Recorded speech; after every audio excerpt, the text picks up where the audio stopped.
दुनिया में शांति की संभावनाएं भी उतनी ही मजबूत होगी।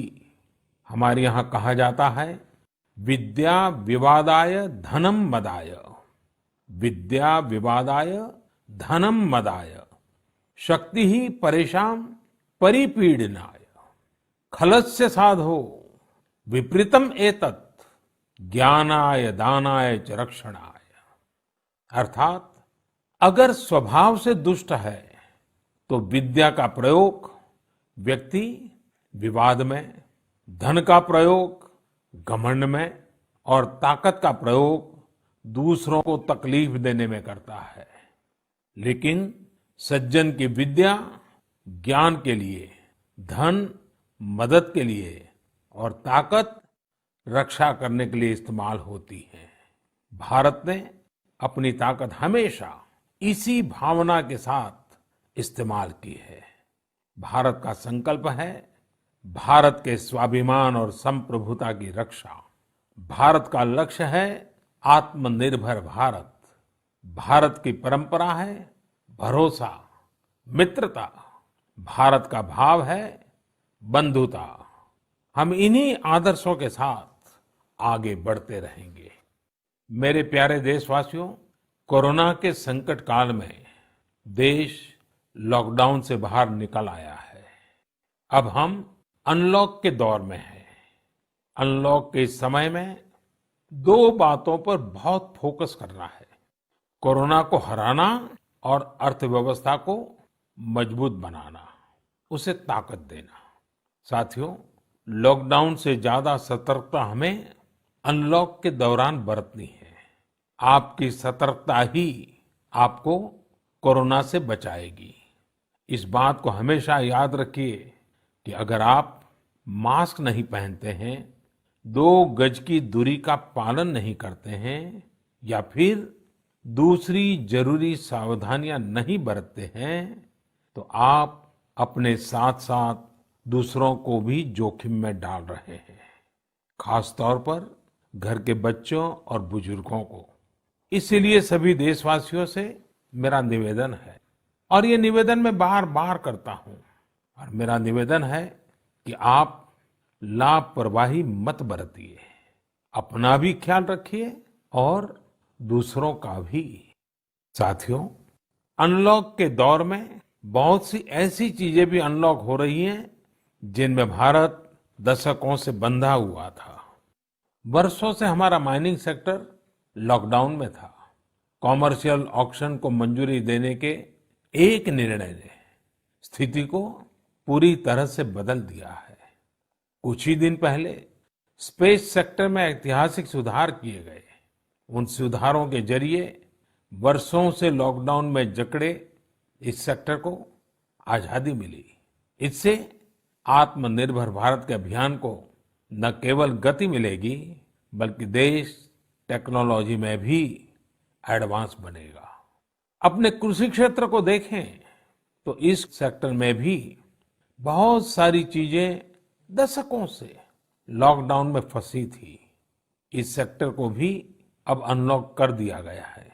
इससे जहां एक तरफ किसानों को अपनी फसल कहीं पर भी, किसी को भी बेचने की आजादी मिली है, वहीं दूसरी तरफ उन्हें अधिक ऋण मिलना भी सुनिश्चित हुआ है। ऐसे अनेक क्षेत्र हैं जहां हमारा देश इन सब संकटों के बीच ऐतिहासिक निर्णय लेकर विकास के नए रास्ते खोल रहा है।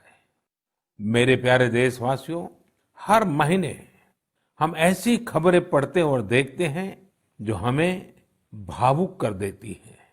यह हमें इस बात का स्मरण कराती है कि कैसे हर भारतीय एक दूसरे की मदद के लिए तत्पर है।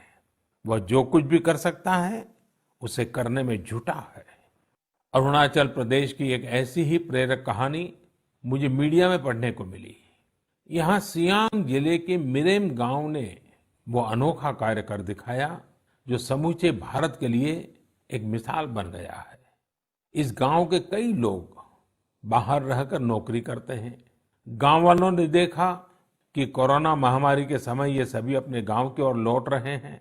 ऐसे में गांव वालों ने पहले से ही गांव के बाहर क्वारंटीन का इंतजाम करने का फैसला किया।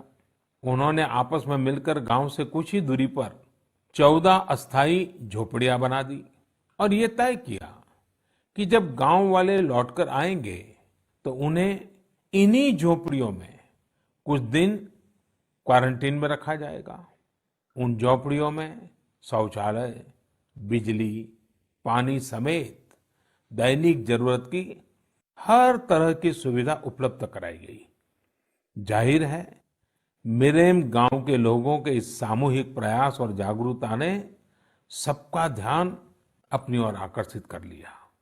साथियों, हमारे यहाँ कहा जाता है, स्वभावम न जहाति एव साधुः आपद्गतो भी सन कर्पूरः पावक स्पृष्टः सौरभम लभते तराम। अर्थात जैसे कपूर आग में तपने पर भी अपनी सुगंध नहीं छोड़ता, वैसे ही अच्छे लोग आपदा में भी अपने गुण, अपना स्वभाव नहीं छोड़ते। आज हमारे देश की जो श्रम शक्ति है, जो श्रमिक साथी हैं, वो भी इसका जीता जागता उदाहरण है। आप देखिए, इन दिनों हमारे प्रवासी श्रमिकों की ऐसी कितनी ही कहानियां आ रही हैं जो पूरे देश को प्रेरणा दे रही है। यूपी के बाराबंकी में गांव लौटकर आए मजदूरों ने कल्याणी नदी का प्राकृतिक स्वरूप लौटाने के लिए काम शुरू कर दिया। नदी का उद्धार होता देख आसपास के किसान, आसपास के लोग भी उत्साहित हैं।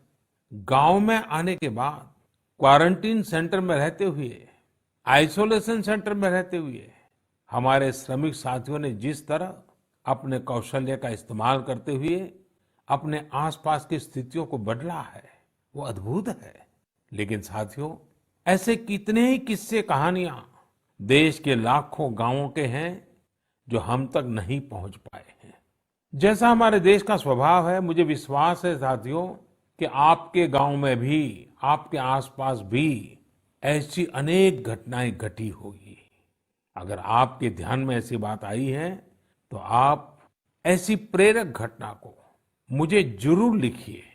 संकट के इस समय में ये सकारात्मक घटनाएं, ये कहानियां औरों को भी प्रेरणा देगी।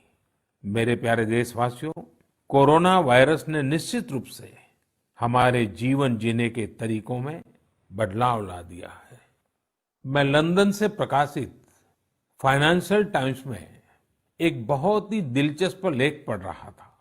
इसमें लिखा था कि कोरोना काल के दौरान अदरक, हल्दी समेत दूसरे मसालों की मांग एशिया के अलावा अमेरिका तक में भी बढ़ गई है। पूरी दुनिया का ध्यान इस समय अपनी इम्यूनिटी बढ़ाने पर है और इम्यूनिटी बढ़ाने वाली इन चीजों का संबंध हमारे देश से है। हमें इनकी खासियत विश्व के लोगों को ऐसी सहज और सरल भाषा में बतानी चाहिए जिसे वे आसानी से समझ सकें और हम एक हेल्थियर प्लेनेट बनाने में अपना योगदान दे सकें। मेरे प्यारे देशवासियों, कोरोना जैसा संकट नहीं आया होता तो शायद जीवन क्या है, जीवन क्यों है, जीवन कैसा है,